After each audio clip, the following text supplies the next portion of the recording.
Bonjour à tous.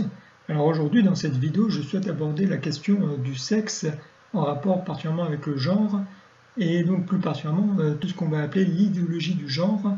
Donc voilà, cette vidéo à la base je ne l'avais pas prévu de la faire, voilà, parce que je sais très bien que ce que je vais dire dans cette vidéo, la majorité des gens qui vont potentiellement regarder cette vidéo sont déjà au courant.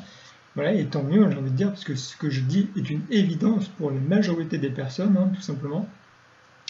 Mais il m'a néanmoins apparu important de la faire, car sur ma chaîne, je parle pas mal d'idéologie et de fausses croyances, et celle-ci, l'idéologie du genre, est une grosse idéologie qui est particulièrement néfaste en plus à la société. Donc voilà, je vais parler de ce problème.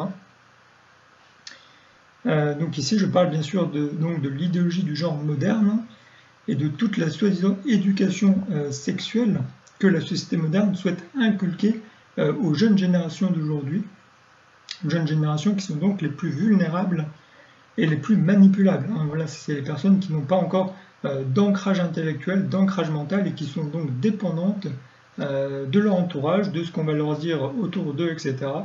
et qui n'ont pas une faculté de pensée autonome encore suffisante. Alors je reviens ici après un bug de tournage.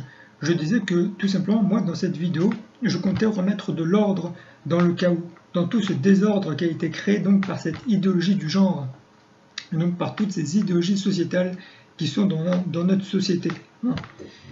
Que ici, moi je compte faire la réelle éducation sexuelle, donc pour ceux qui regarderont cette vidéo et qui en auront besoin, et que cela va être relativement simple. Alors tout d'abord, qu'est-ce que c'est que l'idéologie du genre? C'est tout simplement l'idéologie qui dit que le sexe biologique de la personne ne détermine pas son genre. Donc le sexe biologique, soit masculin ou féminin, ne détermine pas si c'est un homme ou si c'est une femme, donc respectivement.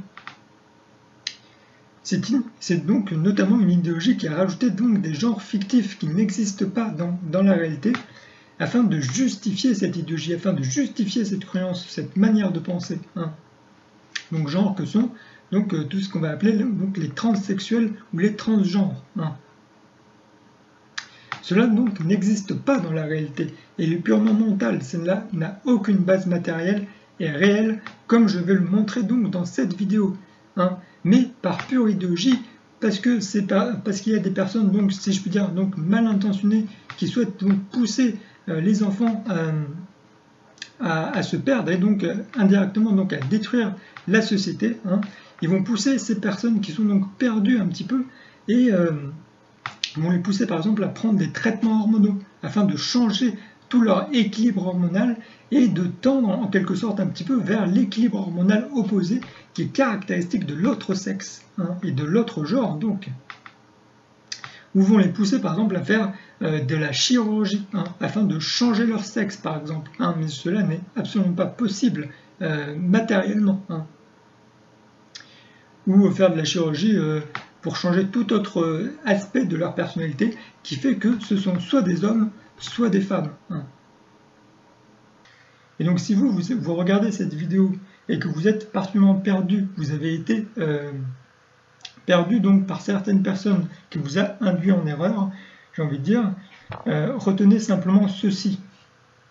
Donc toute cette idéologie, tout ce que je viens de dire est totalement faux, donc déjà premièrement.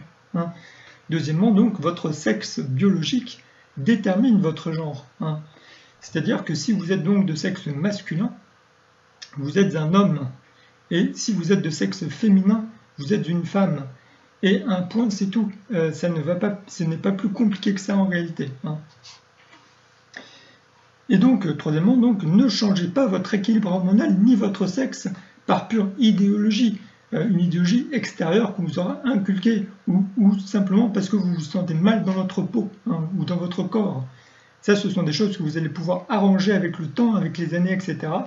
Sauf que ces traitements ou ces opérations que l'on va vous proposer par la société, etc., peuvent être totalement irréversibles et totalement irréparables. Et c'est extrêmement dangereux et extrêmement grave d'avoir recours à ce genre c'est même pas des solutions, de choses, avoir recours à ce genre de choses. Voilà. Donc, tout d'abord, hein, d'après moi, cette idéologie donc sociétale, cette idéologie du genre, a plusieurs causes. Pour moi, la première cause, c'est tout d'abord le féminisme, qui a envahi toute notre société moderne, parce que oui, le féminisme détruit donc la structure sociale, veut faire croire qu'il n'y a aucune différence entre les hommes et les femmes, que les hommes et les femmes peuvent accomplir les mêmes fonctions, assurer les mêmes tâches, etc. Ce qui est faux, voilà. Hein. Le féminisme détruit donc la masculinité, mais détruit également la féminité. Hein. Ça détruit ce qui nous distingue, nous, entre hommes ou entre femmes, etc. Hein. Ainsi, le féminisme pousse les hommes à ne plus être réellement des hommes intérieurement, et les femmes à ne plus être des femmes intérieurement. Hein. Donc voilà ce que j'en pense hein, donc, du féminisme. Je sais très bien que cette vision peut diviser, mais vous avez l'espace commentaire pour donner votre avis. Hein. Donc la deuxième cause principale que je vois, moi, par rapport à cette idéologie du genre, ça va être tout ce que je vais appeler le manque de structure mentale, le manque d'éducation sur la nature et sur l'homme, sur la nature de l'homme. Ça va être une trop grande liberté de pensée accordée aux enfants, avec en même temps une volonté de changer ce qui fait souffrir. Donc, par exemple, c'est les personnes qui vont se sentir mal dans leur corps, une volonté de changer la nature et l'ordre du monde de par notre pouvoir extérieur, si je puis dire. Or, trop de liberté mène au chaos hein, et au désordre. C'est-à-dire donc à la destruction de l'ordre naturel. Hein, c'est bien là le problème. Et c'est pourquoi je fais donc cette vidéo. Et donc maintenant, après avoir introduit un petit peu le sujet hein, donc de l'idéologie du genre, j'ai dit à peu près tout ce qu'il fallait dire à ce sujet. Hein, je vais maintenant, sur le reste de cette vidéo, vous expliquer donc ce qui différencie un homme et ce qui différencie une femme. Donc voilà, de manière assez détaillée. Hein, sans trop rentrer non plus dans la complexité, parce que j'ai envie que cette vidéo puisse être suivie par tout le monde. Hein. Voilà. Alors tout d'abord, avant de devenir un homme ou une femme, nous avons déjà tous été, dans un premier temps, soit un petit garçon, soit une petite fille, respectivement. Et encore avant cela, nous sommes tous nés de l'union entre un homme et une femme. Hein. C'est-à-dire que c'est lorsque un homme et une femme s'unissent dans une relation sexuelle que la vie peut naître donc de cette union. L'homme va apporter donc le spermatozoïde et la femme l'ovule. Et c'est l'union des deux que l'on va appeler donc la fécondation, hein, et qui va donc permettre la formation du fœtus quelques semaines plus tard. Et donc à l'accouchement, après, ça va être donc le nouveau-né. Hein. Et d'accord là-dessus. Et donc c'est ici la femme, bien évidemment, qui portera l'enfant. Hein.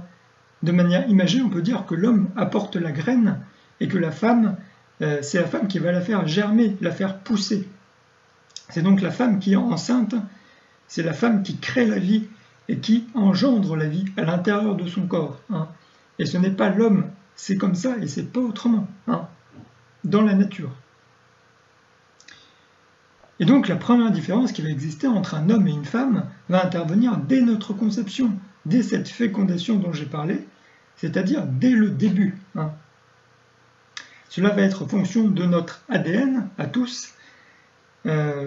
Donc ici, je vais faire un petit cours approfondi sur l'ADN et sur la cellule, mais je ne vais pas trop rentrer dans le détail. Hein. Sachez simplement que l'ADN se trouve donc au centre des cellules au sein du noyau. Hein. Ici, je vais mettre une image pour montrer ce qu'est une cellule et montrer ce qu'est le noyau. Hein. Donc c'est au centre, l'ADN se trouve dans le noyau cellulaire. Et donc cet ADN est l'un des principaux éléments qui va déterminer toutes les caractéristiques d'une espèce, hein, c'est-à-dire les caractéristiques morphologiques, mais également les caractéristiques du fonctionnement de tout son organisme, de ses organes, etc. Et ça va être également donc le cas chez l'être humain, c'est notre ADN qui est présent donc dans ce noyau cellulaire qui va déterminer toutes nos caractéristiques en tant qu'espèce, ainsi que le fait qu'on soit un homme ou qu'on soit une femme, qu'on ait un sexe masculin ou qu'on ait un sexe féminin. Donc on va dire ici que l'être humain possède 23 paires de chromosomes qui sont représentés donc comme l'image à l'écran. Hein. Donc ces chromosomes sont sous forme d'un X, hein, généralement. Et donc ici, sans rentrer dans le détail, hein, c'est la forme que va donc prendre l'ADN lorsque la double hélice d'ADN est totalement condensée, hein, parce qu'on sait tous, hein, donc voilà, que l'ADN est sous forme d'une double hélice, sauf qu'en fait dans le noyau cellulaire, il va être plus ou moins condensé, donc en fonction du moment de la vie de la cellule, etc. C'est lorsque l'ADN est décondensé qu'il va pouvoir donc s'exprimer au sein de la cellule, c'est-à-dire va pouvoir permettre la création d'abord d'ARN, et puis à partir de l'ARN, il va pouvoir y avoir création donc des protéines. Hein. Donc voilà. Mais ici, la forme que l'on voit à l'écran est donc la forme totalement condensée de l'ADN, et c'est la forme qui intervient lorsque l'on est au stade prémitotique, donc c'est comme ça que ça s'appelle le stade prémitotique de la cellule, c'est-à-dire en fait que c'est le stade qui intervient juste avant donc la réplication de l'ADN. La réplication de l'ADN, c'est-à-dire la réplication cellulaire, hein, la division cellulaire, etc. C'est que lorsque la cellule, enfin pour vivre, hein, donc une cellule doit se répliquer. Hein. Donc à partir d'une cellule mère, on va appeler ça comme ça, il va y avoir création de 2 cellules filles. Et pour qu'il y ait création de ces 2 cellules filles, il faut que la cellule se réplique. Hein. Il faut qu'il y ait réplication cellulaire et donc réplication de l'ADN au sein de chaque cellule. Et donc pour répliquer cet ADN au sein de chacune des cellules, il faut que l'ADN soit condensé totalement. Et donc ensuite, une fois qu'il est condensé totalement, eh ben, elle va pouvoir se répliquer, puis se diviser, etc. Et donc l'ADN tel qu'il apparaît, c'est l'ADN totalement condensé qui est donc non exprimable, hein, qui ne peut pas être exprimé. Donc voilà. Et donc je vais vous mettre maintenant une schématisation à l'écran qui montre un petit peu de manière schématique comment est-ce que cette double hélice d'ADN est condensée sous forme de ce chromosome X, hein, donc on voit à l'écran.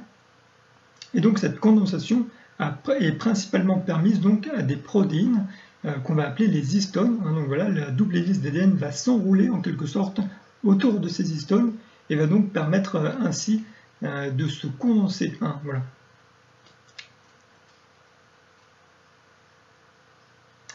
Et donc, au sein de ce chromosome X, tel qu'il apparaît à l'écran, il va y avoir donc ce qu'on va appeler 2 chromatides sœurs, qui sont donc la réplication exacte l'une de l'autre, et donc il va former ce chromosome. Hein. Ces 2 chromatides apparaissent ainsi à la suite qu'il y a eu réplication de l'ADN. Hein. De base, dans une cellule, de manière normale, il n'y a qu'un seul chromatide pour chaque pour chaque chromosome, si je puis dire, qui est présent au sein de la cellule. On voit cette forme de X, hein, donc comme ça, avec les 2 chromatides qui sont accolés l'un à l'autre lorsqu'il y a eu réplication de l'ADN. Hein. Donc voilà. Et donc, comme je l'ai dit, chaque être humain possède 23 paires de chromosomes, mais parmi ceux-ci, il va donc y avoir ce qu'on va appeler les 22 paires de chromosomes communs, hein, donc qui sont communs aux 2 sexes, hein, exactement, et donc une paire de chromosomes sexuels. Hein. Donc ici, la femme sera porteuse de ce qu'on va appeler les 2 chromosomes sexuels X, parce qu'ils vont tous les deux apparaître sous forme de X, hein. Et l'homme, lui, au contraire, sera porteur d'un chromosome X et d'un chromosome Y, tel que je le montre par exemple à l'écran. Hein. On appelle ça un chromosome Y tout simplement parce qu'il va y avoir une partie du chromosome au-delà du centromère, donc du centre du chromosome, qui va être beaucoup plus petite que l'autre partie. Donc voilà.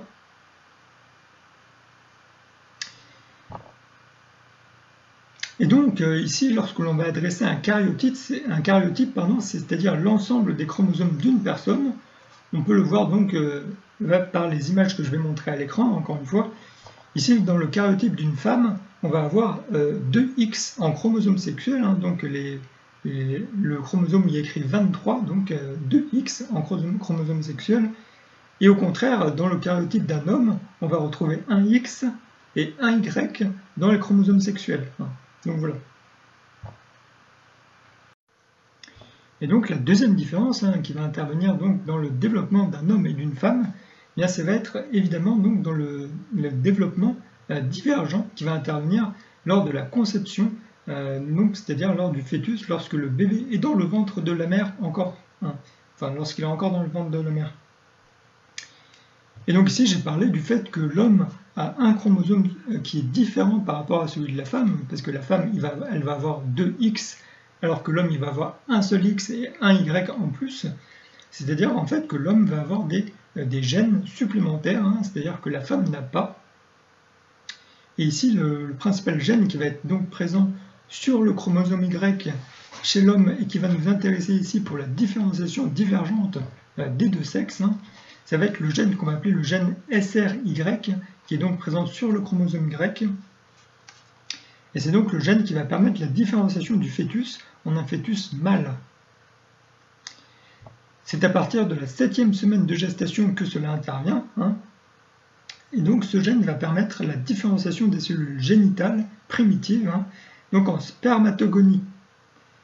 Et les cellules somatiques avoisinantes vont devenir ce qu'on va appeler les cellules de Sertoli, hein.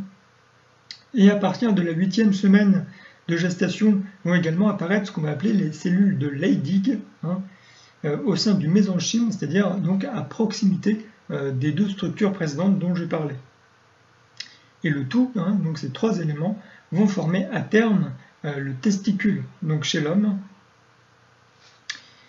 Et donc ces structures, hein, dont j'ai parlé, hein, donc principalement les cellules de Leydig ici, vont permettre la production de testostérone, hein, et les cellules de Sertoli également vont permettre donc la production de ce qu'on va appeler l'hormone anti-mullérienne, hein. Et ce qu'il faut savoir, c'est que de base, hein, dans le fœtus donc indifférencié, donc le fœtus de base, vont être présentes 2 structures. Il va y avoir tout d'abord les canaux mésonéphrotiques, donc on va les appeler comme ça, mésonéphrotiques ou canaux de Wolff, ça s'appelle également. Il va y avoir également les canaux paramésonéphrotiques ou canaux de Muller, hein. Et donc ce qu'il faut savoir ici, c'est que la testostérone, donc, qui va être présente uniquement, enfin principalement donc au moins chez le petit garçon mâle, hein, donc chez l'homme, va permettre donc le développement des canaux mésonéphrotiques ou des canaux de Wolff. Et l'hormone anti-mullérienne va permettre donc la régression des canaux de Muller, hein, c'est-à-dire des canaux paramésonéphrotiques, hein.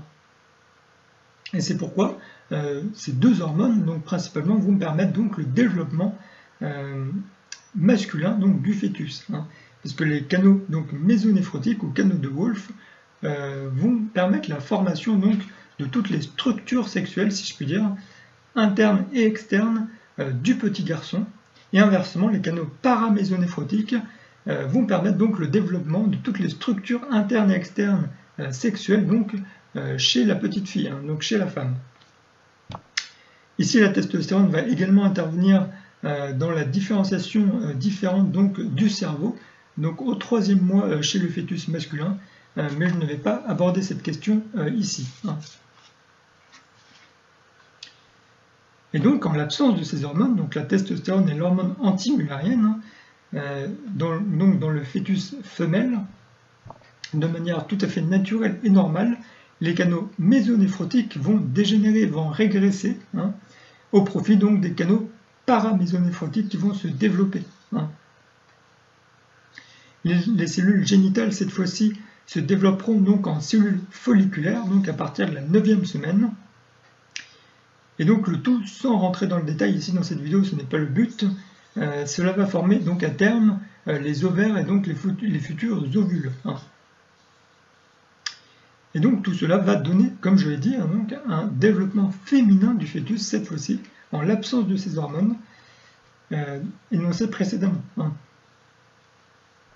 Et donc ensuite, lorsque l'on fait un saut dans le temps, on arrive à la naissance. Et donc déjà à la naissance, on peut observer extérieurement cette différenciation sexuelle qu'il y a eu lors du développement du fœtus, donc soit dans le cas du masculin, soit dans le cas du féminin, hein. Donc le petit garçon naîtra donc avec des organes sexuels masculins, c'est-à-dire donc avec un pénis et avec un scrotum. Et donc pour rappel, hein, je vais juste rappeler rapidement les organes sexuels internes. De toute façon, je compte montrer un petit peu tout ça un peu plus tard dans la vidéo, hein. Donc les organes sexuels internes, on a tout d'abord les testicules, bien sûr, hein, chez l'homme, qui va permettre donc la formation donc déjà de testostérone évidemment, mais également la formation donc des spermatozoïdes, qui sont les gamètes masculines, et qui vont donc permettre la fécondation par la suite. Donc ensuite, après le testicule, il va y avoir donc l'épididyme, qui est donc une sorte de coiffe qui va coiffer le testicule. Ça va se poursuivre donc par ce qu'on va appeler les canaux déférents, qui vont juste permettre en quelque sorte d'acheminer donc les spermatozoïdes jusqu'à la sortie. Donc voilà, donc les canaux déférents. Et donc en chemin, on va croiser par la suite donc les vésicules séminales, qui vont donc également intervenir dans la formation du sperme. Et ensuite, ça va donc perforer donc la prostate qui n'est présente que chez l'homme, que chez l'homme. Et donc la prostate va notamment permettre la transformation de la testostérone en dihydrotestostérone, qui est donc une forme beaucoup plus active de la testostérone et qui n'est présente que chez l'homme, donc que chez l'homme. Voilà. Et donc ensuite, après avoir perforé cette prostate, ça va perforer ensuite l'urètre. Donc voilà, l'urètre c'est le conduit qui va acheminer l'urine normalement donc jusqu'à la sortie. Et donc ensuite, après avoir perforé cet urètre, eh bien, le sperme va donc pouvoir emprunter le même chemin que l'urine, donc pour aller vers la sortie, donc jusqu'à l'orifice extérieur donc du pénis. Donc voilà pour les organes sexuels masculins. Et donc à l'inverse, la petite fille donc naîtra avec des organes sexuels féminins, c'est-à-dire avec une vulve, donc qui sera tout à fait visible à l'extérieur. Mais ici, je vais également rappeler les organes sexuels internes, donc chez la femme. Donc on a cette vulve à l'extérieur. Donc ensuite, quand on va rentrer, on va retrouver donc le vagin, qui va donc accueillir lors de la relation sexuelle le pénis de l'homme. Donc voilà.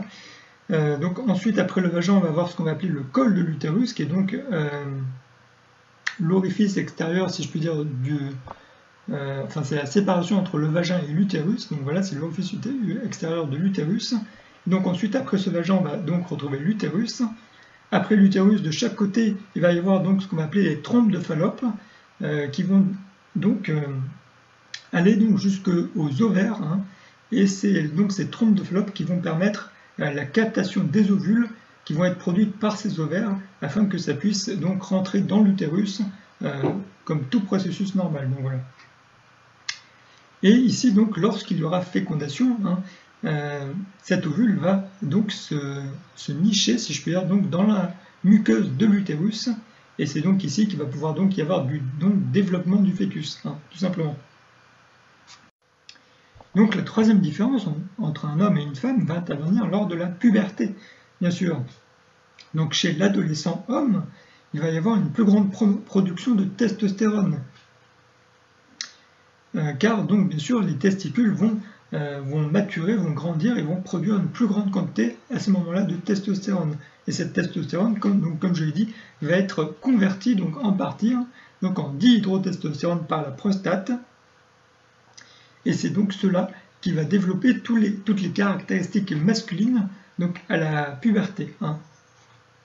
Donc il va y avoir donc ce qu'on va appeler les caractères sexuels primaires et secondaires.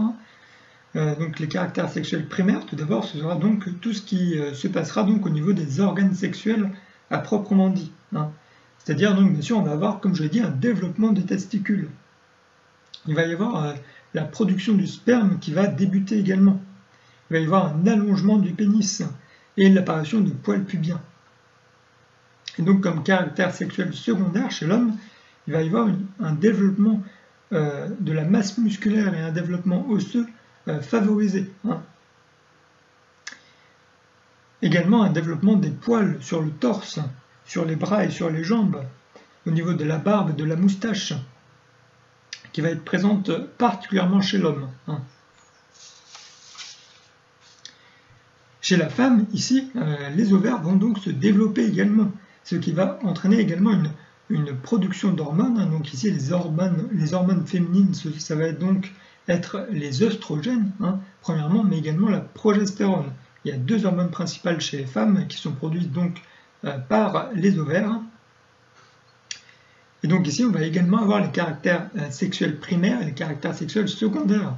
Donc comme caractère sexuel primaire, il va donc y avoir développement des ovaires, bien évidemment, apparition des premières règles et des premières ovulations.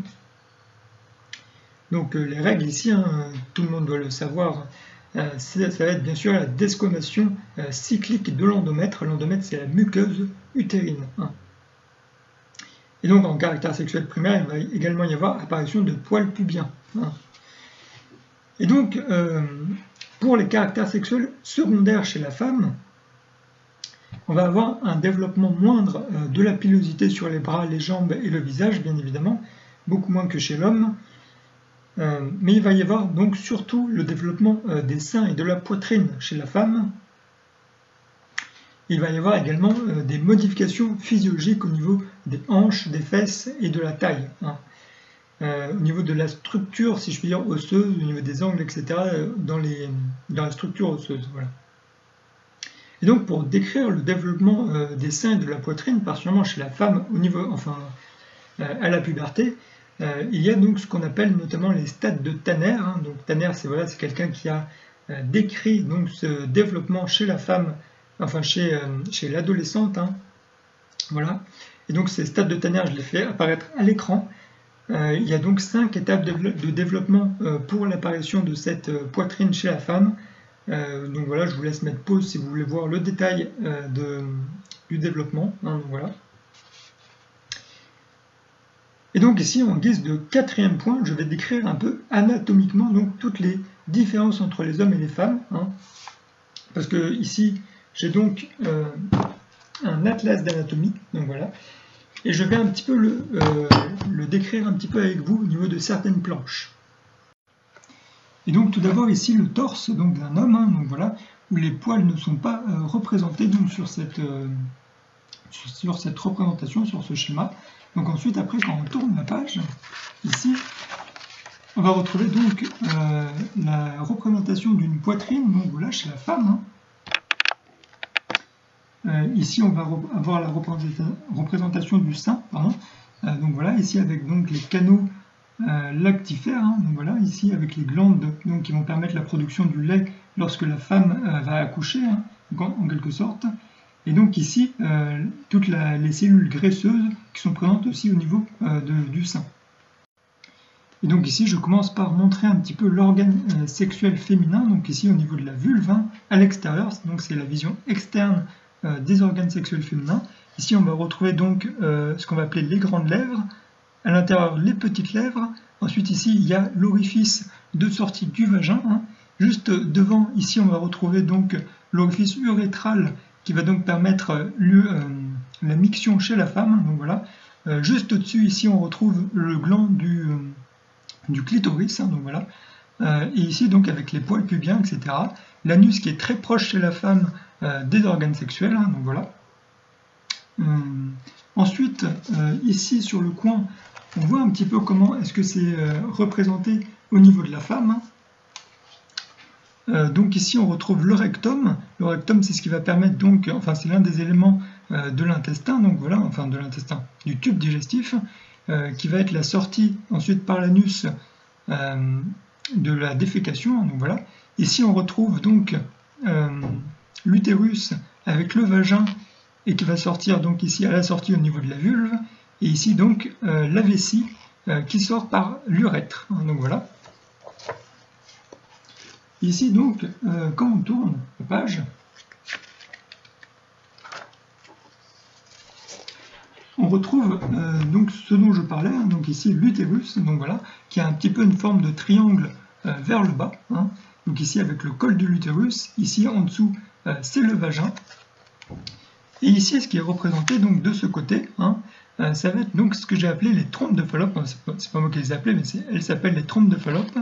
Et donc ici, donc avec l'ovule, donc voilà, qui va donc permettre l'ovulation.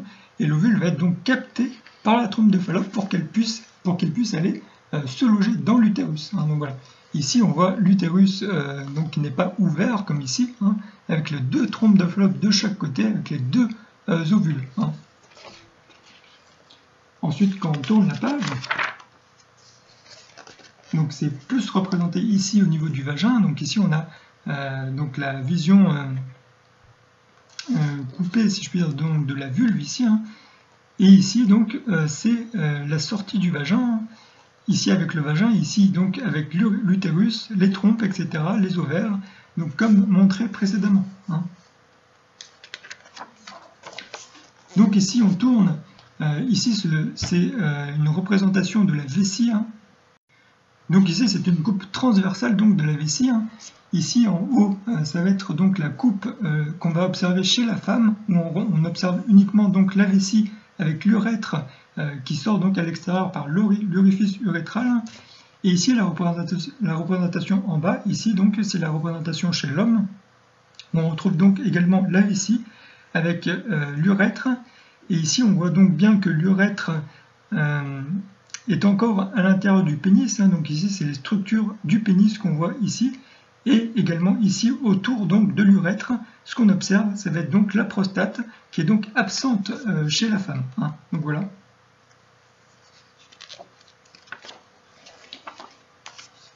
Ici donc dans cette vision, on voit un petit peu mieux ici comment est-ce que c'est organisé à l'intérieur du corps de la femme. Hein. Donc voilà, comme je l'ai dit précédemment, ici on a la vessie, donc avec l'urètre qui permet donc la miction. Donc ici on voit bien l'utérus avec le vagin ici, hein, et donc avec la sortie à la vulve. Hein. Ici également donc le rectum et l'anus juste là. Une chose également que je voulais vous dire donc, dans cette vidéo, c'est que donc, les deux sexes ont ce qu'on va appeler des corps érectiles. Chez l'homme, ça va être constitué du pénis, hein, et chez la femme, ce sera donc tout simplement le clitoris. Et dans les deux sexes, le corps érectile, enfin les corps érectiles vont être constitués de deux parties, hein, qu'on va appeler les corps spongieux et les corps caverneux. Donc pour l'homme, je vous montrerai juste après. Et ici pour la femme, on le voit très bien donc sur cette image. Alors ici, dans l'image de haut, nous avons le gland du clitoris ici, donc c'est l'extrémité érectile du clitoris. Hein. Et ici, donc la partie un petit peu bleue ici, ça va être donc le corps spongieux du clitoris. Hein. Donc il y en a un de chaque côté. Hein. Et ici, le corps caverneux, on ne le voit pas, il est derrière le muscle ici. Hein. On le voit un petit peu donc dans l'image d'en dessous. Hein. Donc dans l'image d'en dessous ici, la partie bleue, c'est aussi donc le corps spongieux, hein, donc du clitoris. Ici, nous avons donc le gland du clitoris, et de chaque côté, ici, les deux parties qui partent, ce sera donc le corps caverneux du clitoris. Hein. De l'autre côté, on le voit également, hein, donc avec ici la partie violette, le corps spongieux du clitoris, donc de chaque côté, encore une fois, donc là c'est montré d'un seul côté, donc là le gland du clitoris, et de chaque côté, donc la partie qui se prolonge, c'est le corps caverneux donc, du clitoris. Et donc dans les deux sexes, hein, lorsqu'il y aura donc érection des corps érectiles, donc l'érection chez l'homme ou l'érection chez la femme du clitoris, ce sera donc les corps caverneux qui vont se remplir de sang. Et donc pareil chez la femme, hein, donc tout simplement. Et donc maintenant chez l'homme, hein, ici c'est la représentation externe. Donc ici on voit l'anus et donc le scrotum ici, donc avec les testicules à l'intérieur du scrotum. Hein. Ici, c'est une vue qui est un petit peu ouverte, où on retrouve donc le scrotum avec les deux testicules à l'intérieur, et donc le pénis, hein, qu'on retrouve donc de ce côté, le pénis ici. Donc voilà, ici, c'est une représentation d'une coupe donc transversale du pénis, hein, où en fait le pénis va avoir deux structures principales. On va appeler ça les corps spongieux et caverneux, qui vont donc se remplir de sang lorsqu'il y a érection. Hein. Donc c'est principalement les corps caverneux qui sont ici, deux corps caverneux qui vont se remplir de sang lors de l'érection. Et ici donc on a un corps spongieux qui contient donc au centre ici, juste ici, l'urètre, hein, donc voilà, qui va permettre donc soit la miction chez l'homme, soit l'éjaculation chez l'homme. Hein. Donc voilà. Donc ensuite, lorsqu'on tourne, on retrouve donc ici les structures donc, du pénis dont j'ai parlé. Hein. Donc ici, ce qui apparaît en violet, ça va être les corps caverneux. Et ici, donc, c'est le corps spongieux. Hein. Donc ici, avec le gland du pénis à l'extrémité. Hein. On retrouve ici donc la représentation de l'urètre, donc entouré de la prostate, hein, ici, avec donc le corps spongieux qu'on retrouve ici, hein, tout simplement. Donc voilà. Ensuite, quand on tourne, donc voilà une autre représentation. Hein. Ici, on retrouve donc les vésicules séminales dont j'ai parlé juste avant, donc avec les déférents ici qui vont se qui vont perforer donc ici la prostate qui est présente ici, et donc ensuite perforer l'urètre pour ensuite être acheminé vers l'extérieur. Donc voilà, ici on retrouve la représentation avec la vessie, la prostate autour, et donc l'urètre qui va vers donc le corps spongieux. Donc voilà, ici pareil, représentation coupe verticale, vessie, urètre, et comme ça à l'intérieur du pénis, donc l'urètre, et donc la prostate autour. Donc pareil, une autre représentation ici où ils ont étalé l'urètre pour qu'on voit un petit peu tout le cheminement. Donc voilà, ici une autre représentation de ce côté, où ils ont un petit peu ouvert, si je puis dire, le scrotum pour qu'on puisse voir un petit peu ce qu'il y a à l'intérieur. Et donc ici on retrouve le testicule. Et donc ce qui coiffe ici le testicule, c'est ce dont j'ai parlé juste avant, c'est-à-dire l'épididyme qui va coiffer le testicule. Et donc ensuite on va retrouver ce qui va donc remonter vers le haut ici, ça va être donc le canal déférent. Ici tout ce que vous voyez, ça va être également donc tous les vaisseaux sanguins qui vont permettre donc l'irrigation de ce testicule, donc tout simplement. Donc on retrouve ici de ce côté également, donc avec le pénis ici. Donc ici une autre vue, ici c'est une coupe transversale donc chez l'homme qui va remontrer un petit peu ce que j'ai déjà montré auparavant. Donc on a ici la vessie avec la prostate, l'urètre, et qui se prolonge donc dans le corps spongieux du pénis. Donc autour ici on peut voir les deux corps caverneux qui vont former également le pénis, ici le gland, ici donc le testicule avec le scrotum qui est donc ce qui contient donc le testicule, on est bien d'accord. Et ici on voit bien donc que c'est une vue différente de chez la femme, donc ici, parce que ici il y a donc la vessie, c'est-à-dire l'appareil urinaire qui est donc collé donc à l'appareil digestif, si je puis dire. Ici on voit donc le rectum, donc voilà, qui va donc s'aboucher donc ici par l'anus, alors que chez la femme il y avait donc l'appareil génital supplémentaire qui était au milieu, qui n'est donc pas présent chez l'homme, puisque en quelque sorte chez l'homme on va appeler ça un appareil urogénital, alors que chez la femme l'appareil génital et l'appareil urinaire sont séparés. Donc voilà, ici on peut voir un petit peu la même représentation sans que les organes soient coupés donc transversalement. Donc voilà, ici avec la vessie et le rectum. Et donc de ce côté, une autre représentation de ce que je viens de dire. Donc ici, en haut chez l'homme, on retrouve bien la vessie, et donc avec l'urètre qui va se poursuivre dans le pénis, donc ici avec les bourses, ou le scrotum qu'on appelle, qui contient donc les testicules, et juste ici donc le rectum qui va s'aboucher par l'anus, donc on voit bien cette proximité, si je puis dire, interne donc entre la vessie et le rectum, qui n'est donc pas présente chez la femme. Donc ici dans la représentation du bas, on retrouve la vessie devant, ici donc il y a le vagin avec l'utérus juste au-dessus là, et donc ici on a le rectum qui va s'aboucher donc par l'anus. Ici donc devant on va avoir la vulve chez la femme, mais donc on voit bien ici qu'il y a donc 3 compartiments, alors que chez l'homme il n'y en a que 2. Donc voilà. Et donc ici une autre représentation de face où on voit encore une fois donc la différence entre l'homme et la femme. Donc ici l'homme est représenté donc les testicules, le pénis, etc. avec donc le canal qui va faire comme ça pour aller s'aboucher donc dans l'urètre. Et ici donc de l'autre côté est représenté ici devant la vessie.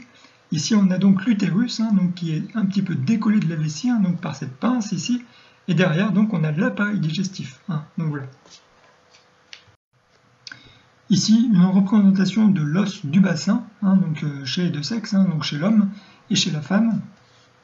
Donc l'os du bassin c'est ce qu'on va appeler l'os coxal, donc ici qui fait le tour l'os coxal, et ici on retrouve donc le sacrum avec le coccyx juste au bout. Et donc ici est représenté d'abord un bassin féminin, ici donc le bassin d'une femme, et ici le bassin d'un homme. Et donc ce qu'on peut observer ici, donc tout simplement, c'est que dans le bassin d'une femme, il va y avoir cet angle-là, qu'on va appeler l'angle pubien, il me semble. Enfin, il y a cet angle-là, peu importe, qui est beaucoup plus aigu que chez l'homme. Ici on peut voir que l'angle, il fait à peu près 90 degrés, alors que chez la femme, ici, l'angle fait à peu près 120 degrés. C'est tout à fait normal et physiologique, c'est une différence donc voilà, entre l'homme et la femme. De plus, ici, ça ne se voit pas très bien dans cette image, je vais le montrer juste après. Ici, au niveau de l'ouverture du bassin, donc c'est en fait ce qui fait la séparation entre ce qu'on va appeler le petit bassin et le moyen bassin, ou le haut bassin, et bien l'ouverture ici est quand même beaucoup plus ronde chez la femme que chez l'homme, qui est beaucoup plus écrasé, mais je vais le montrer par la suite. Ici, c'est une vue de bas, donc ça c'est une vue de la femme, donc voilà, où on voit que l'ouverture du bas est quand même beaucoup plus grande et beaucoup plus arrondie, si je puis dire, que chez l'homme. Mais je vais le montrer. Donc ici, c'est un autre atlas d'anatomie que je prends, qui montre beaucoup mieux les différences de bassin entre l'homme et la femme. Donc de ce côté, on a l'homme, et de ce côté, on a la femme. Donc ici, on voit bien qu'au niveau de l'angle pubien, il est beaucoup plus aigu et beaucoup plus serré chez l'homme que chez la femme. Ici, il est beaucoup plus obtus, il est beaucoup plus large chez la femme. Ici, c'est une vue de dessus du bassin. Donc voilà, chez l'homme et chez la femme. Donc ici, chez l'homme, comme je l'ai dit, c'est beaucoup plus serré, c'est beaucoup plus en forme d'ovale que chez la femme. Ici, c'est beaucoup plus arrondi. Donc voilà. Ici, donc, c'est une vue, c'est une coupe verticale chez l'homme et chez la femme. Où, voilà, on ne voit pas grand-chose, mais bon, peu importe ici. Mais ici, je vous montre ça bien pour insister que ici, c'est beaucoup plus arrondi chez la femme parce que justement, ça permet, si je puis dire, l'accouchement, ça permet le passage de la tête du bébé qui est beaucoup plus ronde et beaucoup plus grosse, ce qui ne sera de toute façon pas permis chez l'homme. Donc voilà. Donc voilà pour les planches d'anatomie, j'espère que ça vous a intéressé, que j'ai été suffisamment clair, que vous avez pu suivre mes explications. Donc ici, comme autre différence entre l'homme et la femme, on peut citer les proportions du squelette et les angles qu'il y a entre les différentes fractions du squelette, si je puis dire, entre les différents os, au niveau des articulations. Et donc ça, il y a une expérience très simple déjà pour vous en rendre compte, que vous soyez un homme ou une femme, donc je vous invite à le faire avec moi. Donc il suffit tout simplement de se mettre comme ça, vous collez en fait vos deux coudes et vos deux poignets ici, comme ça, donc à angle droit.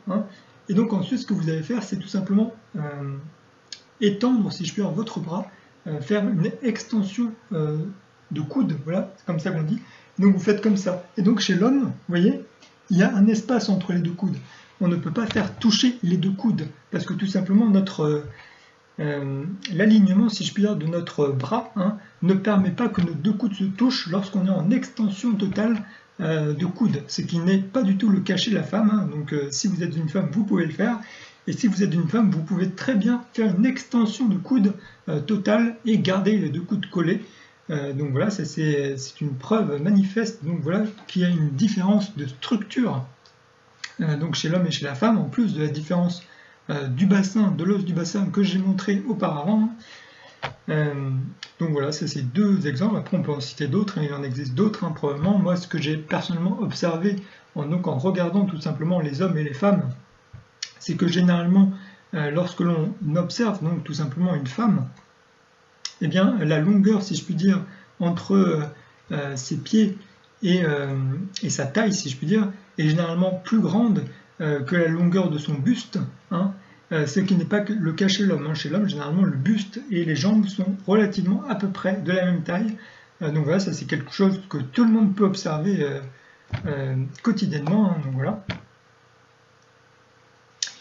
Et donc ceci, si je puis dire, conclut ce que je souhaitais dire à propos des deux sexes et des deux genres. Donc en conclusion, vous avez compris en gros que si vous avez un pénis et toute la structure donc sexuelle masculine que j'ai présenté donc dans cette vidéo, vous êtes donc un homme, et que au contraire, donc si vous avez une vulve et toute la structure sexuelle féminine, donc vous êtes de sexe féminin, et donc vous êtes une femme. Donc tout simplement, c'est tout ce qu'il y a à retenir de cette vidéo globalement.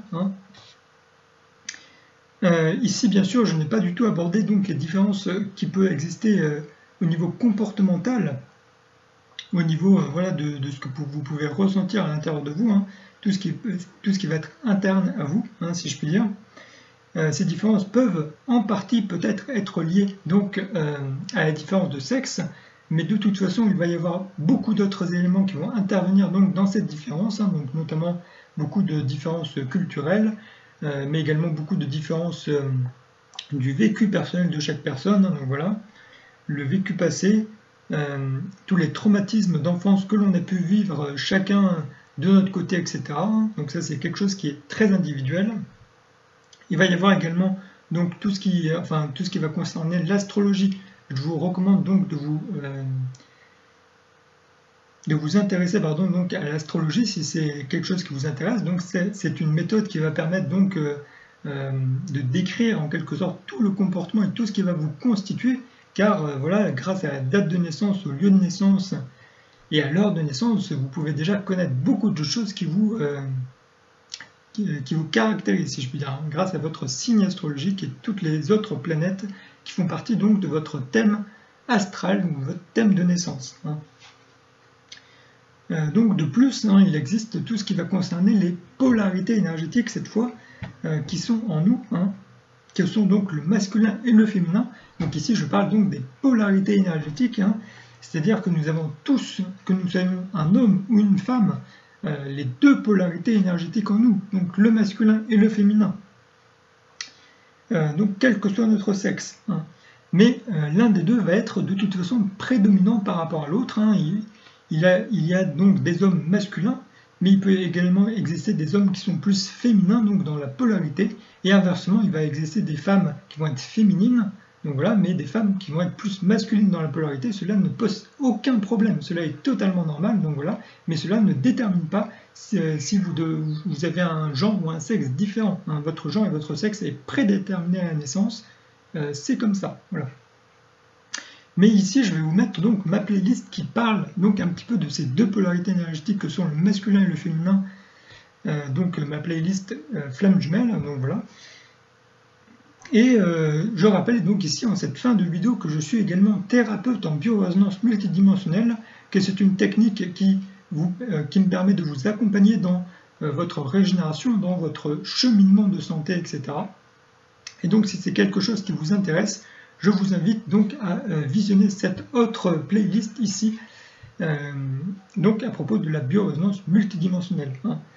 Sur ce, donc c'est la fin de cette vidéo. Je vous remercie de l'avoir écoutée. J'espère qu'elle vous aura intéressé, qu'elle vous aura plu. N'hésitez pas à la commenter, à la partager à d'autres personnes à qui ça pourrait être utile, notamment donc à des personnes qui ont ce doute dans la tête ou voilà, enfin des personnes qui ne sont pas sûres d'elles et qui ont été perdues, donc comme je l'ai dit, donc par d'autres personnes au début de cette vidéo. Voilà, n'hésitez pas à la partager. N'hésitez pas à l'aimer si vous l'avez apprécié, bien sûr, en mettant un pouce en dessous de cette vidéo, ça aide toujours pour le référencement. Donc voilà. Et sur ce, je vous souhaite une bonne journée et je vous remercie de m'avoir écouté.